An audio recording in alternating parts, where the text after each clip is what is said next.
If you've ever asked yourself the question, how do they build guitars? Then today's your lucky day.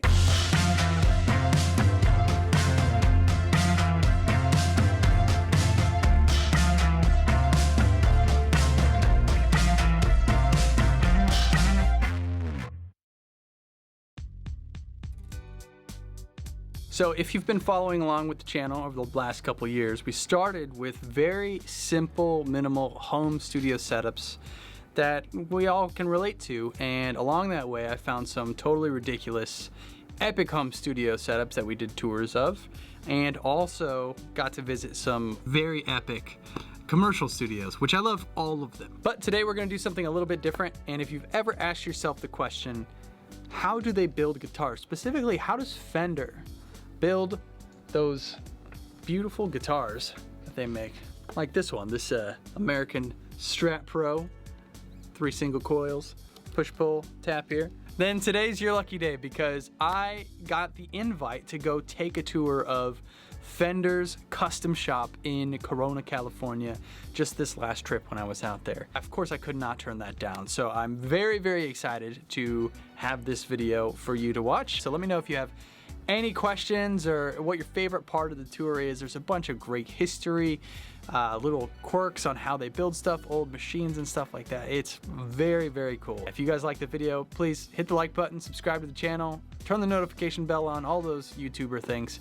Quick shout out to today's sponsor, Sweetwater. And I'm actually gonna shout out some guitar pedals because we're going to Fender and guitars, and I've got a couple new pedals. So these are the pedals from Earthquaker Devices. I've been on a tone journey, if you will, over the last month or so, and part of that journey has been fuzz pedals. So I got this Hizamitas fuzz pedal from Earthquaker Devices, and this thing is so sick. And look how I have it set. I literally have all the knobs turned all the way up. So it's loud, but it is very, very rock and roll. The next pedal I got is the Afterneath. Now this is like a time warp reverb. Reverb feels like an understatement. This does like a whole infinite recycling reverb. It does all kinds of stuff, and there's a bunch of different modes. It is quite honestly way over my head, but it is very fun to get creative with and to just use to get ideas. And you could also obviously reamp things through this and use it as a mixing tool and get some crazy stuff out of it. So I love this thing. So those are the two that I just had to shout out today. So thank you for Sweetwater for sponsoring this video. If you guys want to check out these pedals, there's links to them down in the description. Let's pass it over to me in Corona. All right, Justin, dude. Pleasure. Thank you so much for having me. Yeah, of course. Welcome to the Fender Custom Shop, what we call the Dream Factory. Oh my gosh, this is so cool. Where we are right now is the Design Lounge. So this is where artists or stores that we partner with, we will design something that would be unique for somebody. So if an artist has an idea or a theme for a tour or a sound they're hearing, this is the place people come to get it done. We make art so people can make their art, which is their music. So it's a really magical place. I've been at Fender for 26 years and it still doesn't get old. Right now, you see on the walls, you got different types of woods, different neck shapes, colors, all of that stuff. There's pickups mounted on pickguard assemblies, and people can really just come in here and really understand what fits them. You can actually customize something, a neck that fits your hand, a pickup that's exactly the sound you're looking for. This is just an idea of some of the types of things that we have. So, we work in exotic woods, make really elegant, beautiful stuff. We do relicking, where we make it look old out of the gate. And then we do artist models that are completely replicas of an artist's guitar, down to every last scratch and ding and, degaussing the pickups, etc. So the silver one you see right there is the Brem Mason Telecaster, which is a good example of that. Wow, that's crazy. What's going on with the pickups in there? Yeah, that's what Brent did himself. He was trying to make one guitar to do them all, basically for his studio sessions. So in time that just changed and kept getting modded, and he ended up with the mini humbucker, and the 2 singles. And so these are sort of your palette to start with the body, right? So yeah, one would start. This is kind of your base of your wood. So I mean, you've got your mahoganies, you've got your alders, ashes, etc. And then up here, you kind of got your spalted maples, you know, koa, different types of levels of, you know, quilted maple, flame maple, etc. You know, so and these can all go on the body. Yes, too? these would be typically, this would be spalted maple is actually, it's beautiful. But you know, it's not a great wood to be a solid body, so it would be something that people laminated on as a top. We do work some in mahogany, especially with like our Acoustasonic guitars, but ash and alder are the original Fender recipe, so that's kind of what we roll with. Is this the size that it starts at? A spread is actually a little bit bigger than that, so bigger, yeah, that's just kind of honed down so we could have a couple of these up, but we start with what we call a spread. A bass body is obviously a lot bigger than an electric body. And we try to make it as small as possible for as minimal waste as possible. But then we also, you know, are able to recycle and deal with the wood that we don't use. How long has this custom shop been here? The custom shop is like, it's been here over 30 years. We've moved buildings a couple times. This design lounge is just a couple years old.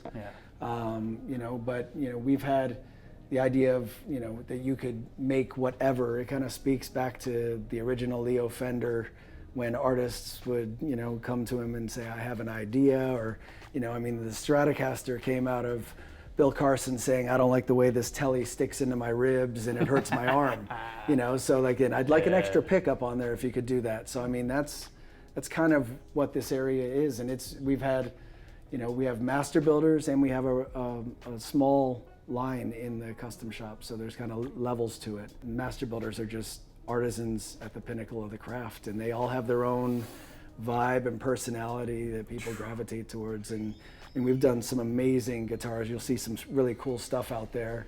You know, some people are amazing with inlay work. Some people are just amazing with wood, and just, you know, it's truly something. It's truly inspirational to see them doing their thing. So these are all like the different neck options? Yeah, so these would be like, some of it, these are levels of, you know, like some of the wear. You could see like this is a heavier relicking with more tints, and some are a lighter level of relicking, but also these are all different neck shapes.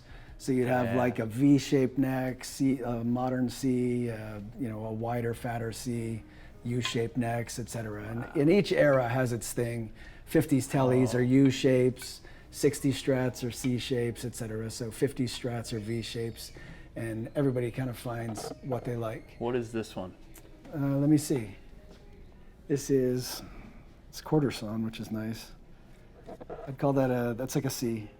That's a C shape. That's my fave. It's good. It's probably a modern C, actually. So the custom shop, can anyone, is there a website you can like kind of put stuff together? Yeah, it's just, you could go through fender.com, or you can go to fendercustomshop.com. We work with key retailers. Basically, we have showcase dealers, and we have our you know, our dealer network, and that's how you order a guitar. But you could go to that dealer and say, I have an idea for a guitar that I want to build one of one just for me, and we'll do that. So I don't have experience like ordering, because I don't know.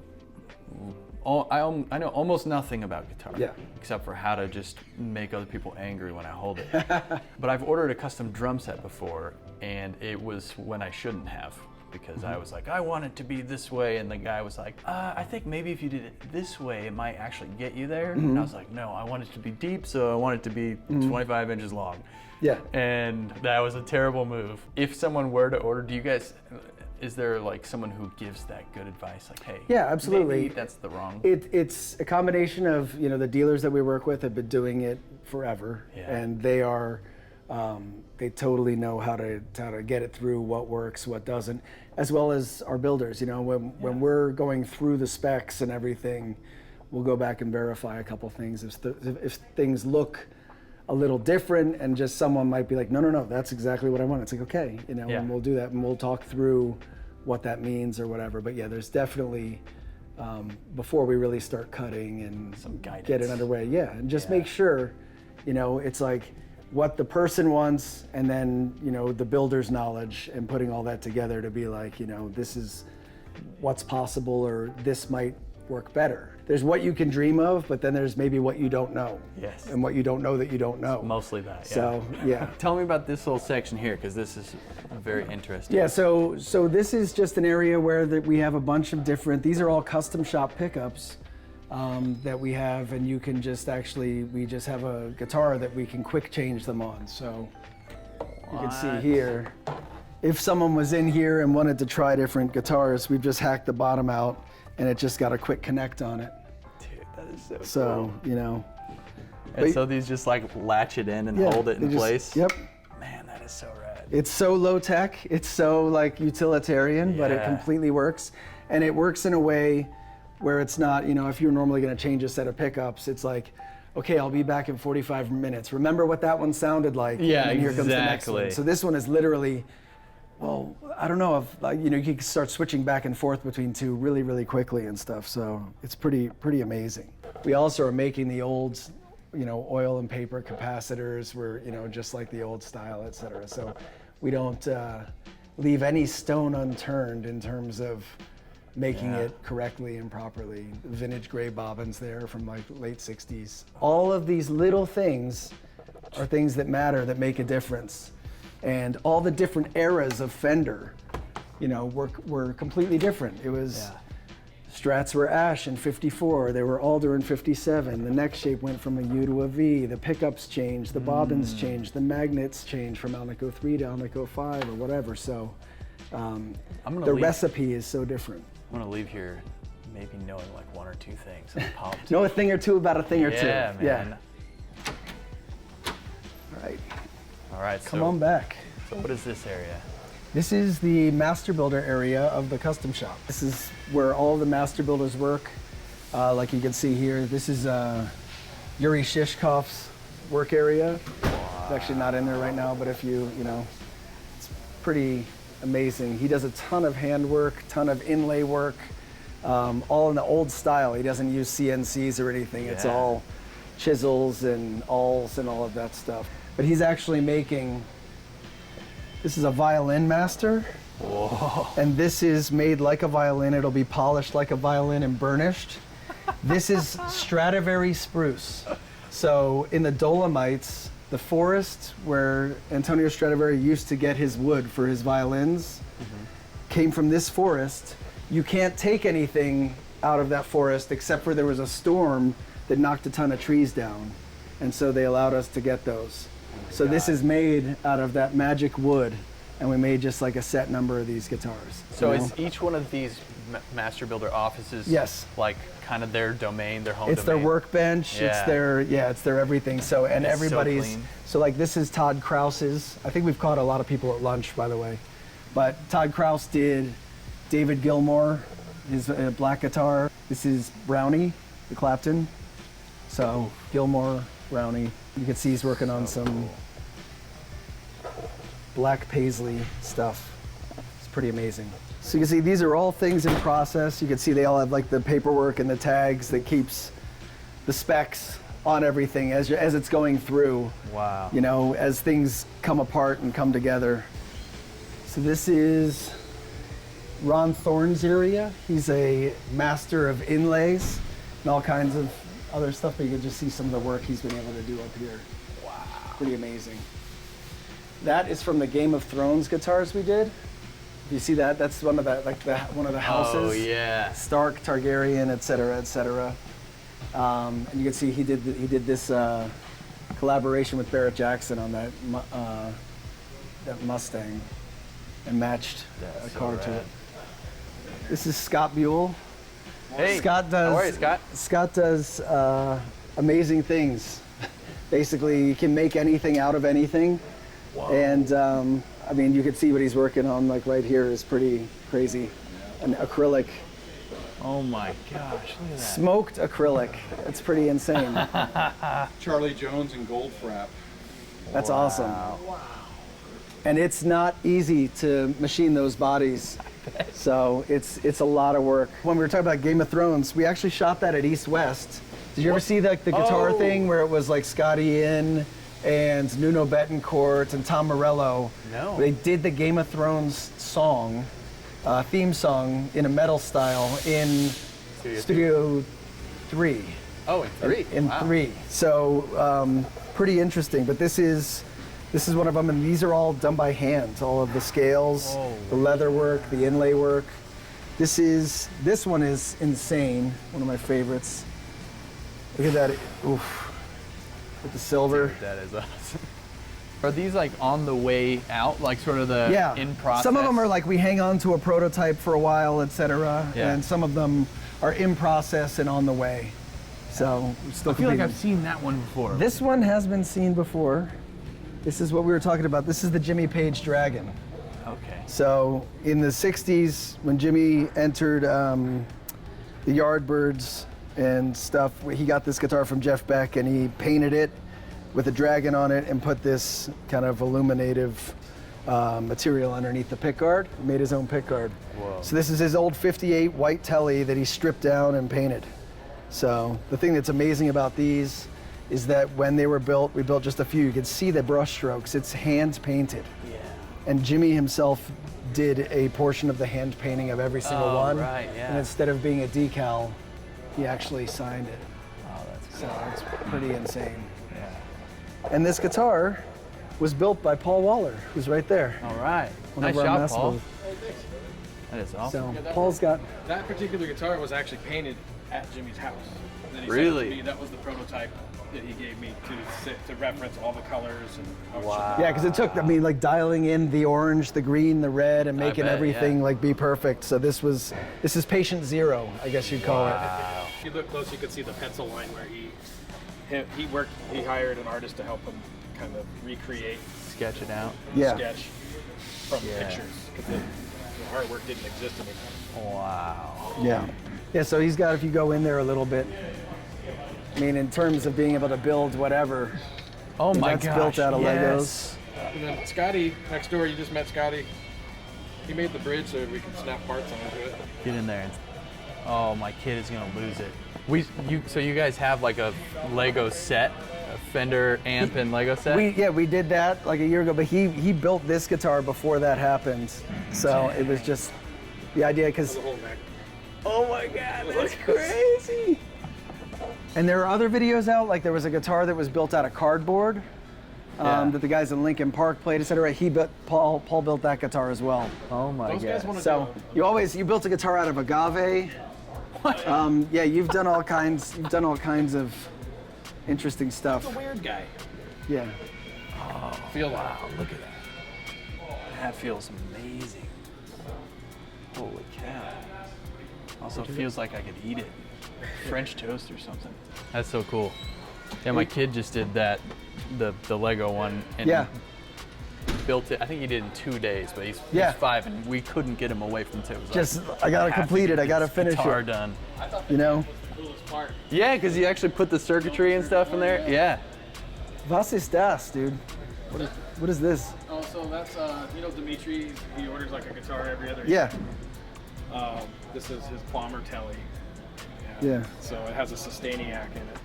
That's to turn it on and then to turn it off. Yeah. I drew this up. Bridge middle neck. Yeah, for Scotty to use. This is it's just a 3-way, but we Yeah. want it to look like instrument panel kind of thing. But again, so this is a guy had an idea, a dream, and Yeah. make it happen. Let's see what else we got here. So this is real gold leaf. It's hand applied. So this is going to be on one of the engraved, an engraved top, but there's a gold leaf base to it. You can see.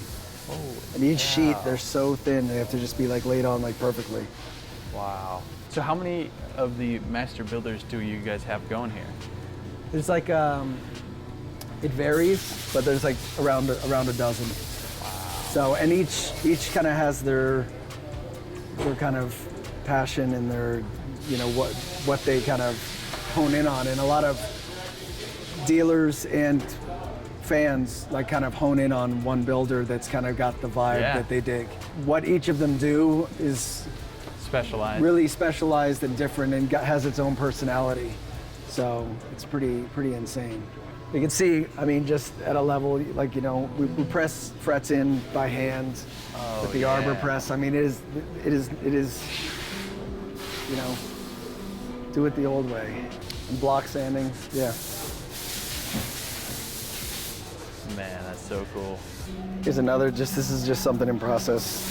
Just other ideas. It's not all just stock Strats and Telecasters, you know. Yeah. We come up with whatever. So this is based off of that Marauder that we were talking about What do I have earlier. to do to have this? I have to have. Vince? Good, man. Good to see you. Good to see you. Just real quick, I'm bringing Andrew around. He's doing Hey, a video nice to meet you. on, Hey, nice to meet you. on I'm the spot. Vincent. Nice to meet you. So Vince is one of our master builders, and he's a great bass player as well.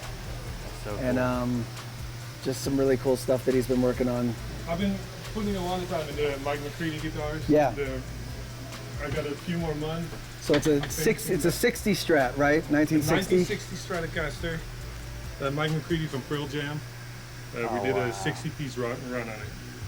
Wow. Yeah, and that matches the wear on his guitar. It's not Exactly, like we just beat it up. It's Yeah. exactly, painstakingly, Yeah. if I may say so, you know. Including a big gouge on the headstock.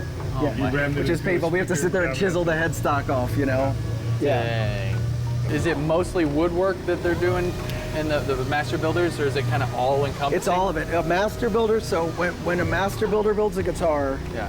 that is a guitar not going down a product line where Yeah. a bunch of different hands touch it. Yeah. A master built guitar is that person, that luthier, taking the guitar. They go out and select the spread Yeah. of wood.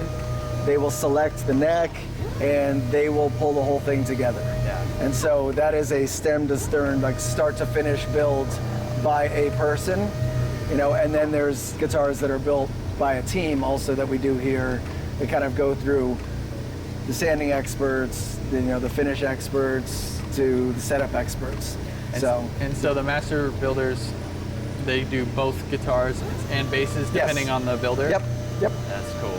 Yeah, and some gravitate, more towards basses than others. Yeah. Like Vince here as a bass player, a lot of people know that he's a bass player, so he would be the guy that people would ask. Jason Smith also plays bass. Yeah. So we have a nice mix.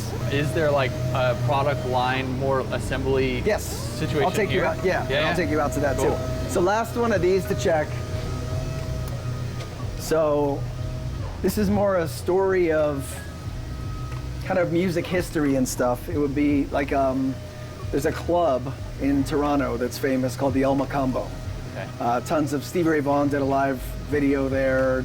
Every band kind of on their cycle as they ascend played the El Macambo. It's like the Wiltern of like Toronto or something like that. As they were tearing part of it down, this wood is from the stage and the rafters. Whoa. So all those songs, all that music Yeah. has been vibrated into this wood for decades, and now Sweat. this wood is spit. being born again, hoisted from the lake. You know what I mean? It's like Dang, this that's is so rad. proto number one of these. So Wow. it's pretty magical, like when you really think about the story and what's happened there. But we do a lot of that, like reclaimed wood. I have a telly myself made out of a Northern California railway trestle bridge from like the gold rush. Whoa. And so it was a bridge, and Yeah. now it's a guitar, and it's amazing. But you have to voice pickups around the type of wood, and you have to you really have to, it's not just that you're using that body will telegraph a litany of changes that you'll have to make throughout the process. Yeah, I always wondered about the material. Yeah. Like what the influence the material of the body has. It totally You know? does. I mean, we've done the experiments where we make 6 guitars exactly the same, and then you change just saddle material, or you change, just neck fretboard material, or just the body wood, or whatever. So it's pretty insane. What's up, E? What's up, brother? How you doing, man? How are you? Good to see you. This is the line. This is where what we call team-built guitars get made. You can see the volume it's still Yeah. one of one. You're not seeing 10 of anything run. Yeah. And it's still a really small, tight facility. You got the juxtaposition of the completely shiny new guitar and Yeah. then the Relics guitar right next to it. And these are processes like the wear, the relicking, Yeah. that we've honed over decades. I mean, we get better at it and better at it and better at it. Yeah. But the team here will even have a story. So they'll imagine, instead of just starting to wear a guitar, they'll start imagining, well, let me imagine it's a guy in the 60s who got this guitar and he wore a big belt buckle and he played in a bar band and there was a lot of smoke in there, like, and it will, this kind of fictitious backgrounds will inform the relicing and stuff like that. This is old tellies. You paint the pickguard and you lacquer them. It's not just plastic. It's actually, it's actually like a phenolic material. It's pretty cool. You can see here the sparkles, just some rad stuff. These are neck blanks. Oh yeah. This is what necks are made out of. Fretboards. Yep. So this is ebony. The thing about ebony is everybody used to want ebony to be completely black. Yeah. Turns out only 10% of ebony is completely black, and you have to cut the tree down to find out. So we're using what we call streaked ebony, which is cool because it's got character. Yeah. But you can use all the ebony instead of just the small percentage that stays firmly black. So these are body spreads, and they range from 1 piece to 2 piece to 3 piece to 4, depending on what they are. But we basically take the wood, match the grain, and do the glue up from there. And, you know. And where does that happen? Does that happen somewhere else? No, that happens here. Wow. So we take the board wood and we put it all together here.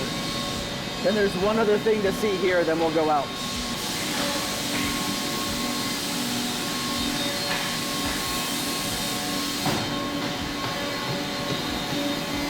So this wall here is a lot of our templates. So you can see like the Eric Johnson strap. Because it's not about the finished neck, it's about when it comes off the machine, these are the dims that it needs to be. And so it's got all the specs on it. And we use these as like the kind of OG Mark Hoppus, Mike Stearns. We're talking about Green Day earlier. The Edge. Oh, wow. He signed it. Jim Bruce, Johnny Marr. John Mayer. Yeah, buddy. Yep. Pretty insane. So like the Yngwie Malmsteen has a scalloped fretboard, so the frets stick up and then you don't have any wood drag as you're playing.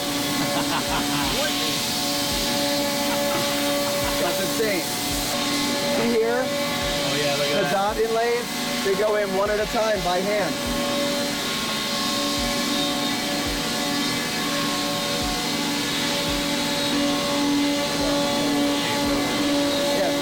That's production, that's not custom shop. That's just regular production, CNC.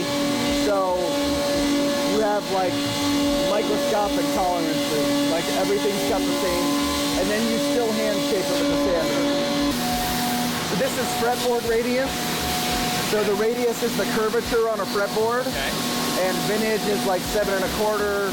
Modern can be as flat as 16, and so that basically is putting the convex onto the neck. This is the material for side dots. This is the drilling jig. You put the side dots in.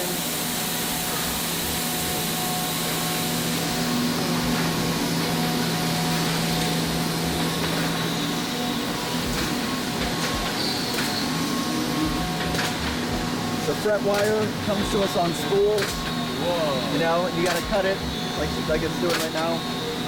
You have to cut it and radius the fret wire. This is too cool. I'm having a hard time. Hey Fred. How's it going? Epoxy, that's for Jaco Pastorius bases. Wow. Yeah. That's big. These are our Acoustasonic guitars that we came out with. Make these here as well. Beautiful. Yeah. And these were actually designed in Nashville. Really? Yeah. Tim Shaw and the team over there designed these. So that was hatched and born in Nashville. Kind of nerve center of the custom shop where everything goes out. You know, when it's done, when we log it, pack it, send it out, you can see just what an array of unique guitars here. I need you to stand back. It's pretty amazing. And everything's different, man. I mean, you look at like this double P90 Telly, you know, it's completely with the cutoff bridge. It's a bitchin' guitar. Single ply celluloid, the gold foil behind it. Yeah. And then this, you know, shell pink Stratocaster. It's like, it's so varied. So the metal shop that we're going into right now is kind of, to me, like the beating heart of the legacy of Fender. We've got the original machinery, the original tooling.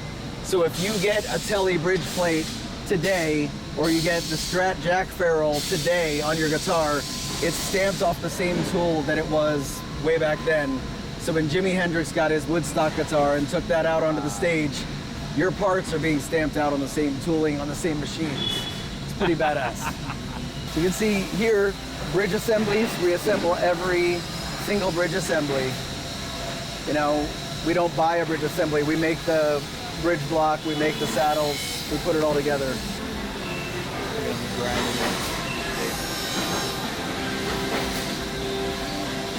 So this is a lot of the tooling for the punch press. Okay. And a lot of this tooling is original. You can see this one on here has 1969 as a date. You'll find ones in here that have 1957, you know, whatever. So these are original parts. So there's basically a stamp for each particular part. That gets fed onto that machine that then comes down with a zillion pounds of pressure. So, neck plates. So right now we're making neck plates. And so we feed it in, each one by one. Stamp it out. And you would end up, you know, you gotta deburr it and plate it, etc. These are the beginning of Strat Jack Ferrules. Pretty cool. Hand beveling Pickards. So as the Pickards get stamped out, hand bevel them, scrape them. These come off the punch press. So he's smacking some right now.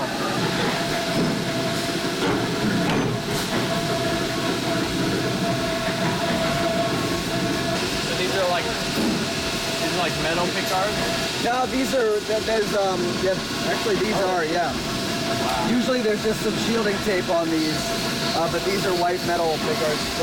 So those are celluloid and PVC. Celluloid takes 6 months to make as a material, the tortoiseshell material. It's only made in like 2 places in the world. This is a laser. We use this on smaller runs. Like if we don't need to set up a machine and we're trying to bang 10 of something out, we'll use the laser. So as we mentioned that we make everything like bridges, etc. We're putting holes right now in a bridge block. Cold rolled steel that we machine out of a billet of insane amount of handwork. Over 150 hand steps in the making of every guitar, just even on the production line. This is the model shop where R&D builds prototypes for new production models. Hey, what's up, man? How you doing? Hey. Nice to meet you. So just, you know, this is Alex, this is Brian. Nice to meet you guys. They come up with prototypes of like all of our new stuff. They're the ones that make the first version of stuff, and they invent guitars that end up going into production. Always working on cool stuff, artist guitars, whatever. So look at that, always something new. Yep. Yeah, but just always never a shortage of cool stuff in here. Yeah. Wow. This is leather. Oh my God. It's wrapped in leather. Yeah, so we had to design a way to do leather, like where you channel it out. Yeah. So you could tuck it in. It's pretty crazy. Oh my God. But you see, you know, just different paint, different parts. It's crazy. That's fun. Leo Fender. This, look, original, Bass 6, vintage, Electric 12, Snakehead replica. It's a real broadcaster, no caster, and Marauder. So this is the canceled PO of, there's only a couple in the world. This is a replica that we made, but this goes back to what's called the Snakehead, which was basically Leo Fender started out making lap steels. And so this guitar was the first foray into an actual electric guitar. You could see the hints, the design elements of the Telecaster are there, but not fully there.